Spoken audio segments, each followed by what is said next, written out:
All right, let's give you a live look outside. Dry in downtown Seattle. Temperature a little warmer than it was at this hour yesterday. It's 39 degrees. Yesterday it was about 35. So we got some changes absolutely in the mix. Let's find out, though, if it's going to be a little bit quiet before those come. And our Chief Meteorologist Lisa Villegas joining us with the very latest. Hi, Lisa. Hey there, David. Of course, good evening to you at home.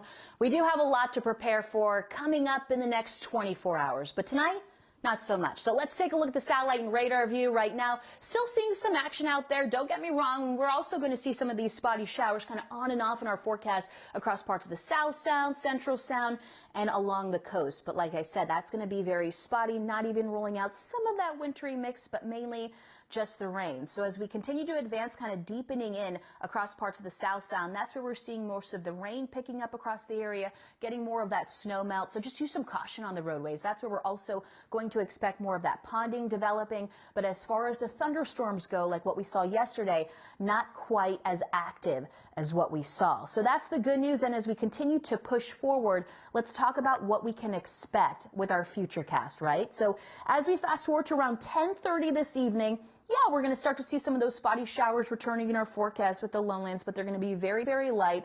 Not a major concern. However, as this pushes out towards the east, we're going to notice more of that snow accumulating in those higher elevations like the Cascades. So advancing to around 7 o'clock in the morning, that's when we're going to see a lot of clearing, cloud cover, still pretty thick. We're all going to notice it just being kind of dreary out there. However, as the temperatures continue to bottom out in the mid-30s, still watching out for some icy and slick spots, but it's not going to be quite as cold as what we woke up to. So by 12 o'clock in the afternoon, advancing here, we do start to see more of those showers kind of approaching our area, and this is going to be our new system, and this is what we have to watch out for. Showers at first, higher elevations going to see more of that snow starting to pick up, and then as we fast forward to around 7 o'clock, take a look at what we're seeing. Lots of blue, right? So this is when we have an even better shot of seeing some of that lowland snow, especially in parts of the foothills. That's where we're going to have to watch out for some significant accumulation. We're talking about 4 to 8 inches for the foothills from Whatcom all the way down through Pierce County.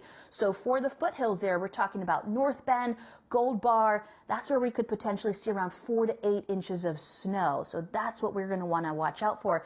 And then that will continue until Thursday. So as we fast forward Thursday, 2 in the morning, I know a lot of us are going to be sleeping, but we are going to slowly start to see this impacting our roadways. So by Thursday morning here, by 6 a.m. when we're waking up, getting ready for that early morning commute, that's when we're going to have to take it easy on the roadways. But a lot of that snow will transition into rain because this is all associated with the warm front as temperatures warm into the upper 40s. So speaking of the temperatures, let's take a look at what we're seeing right now all across the area. Temperature-wise, 40 degrees currently over in Seattle. Not too bad.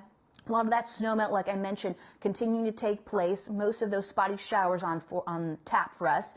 39 degrees over in Tacoma, 35 all the way up into Bellingham. And advancing, you're going to notice those overnight lows falling into the mid-30s, lower 30s, freezing for some of us like Shelton and even in those isolated areas. So still not ruling out those icy, slick spots, but again, nothing like what we woke up to. And as we continue with the wind speeds, just a quick overview of what we're seeing right now.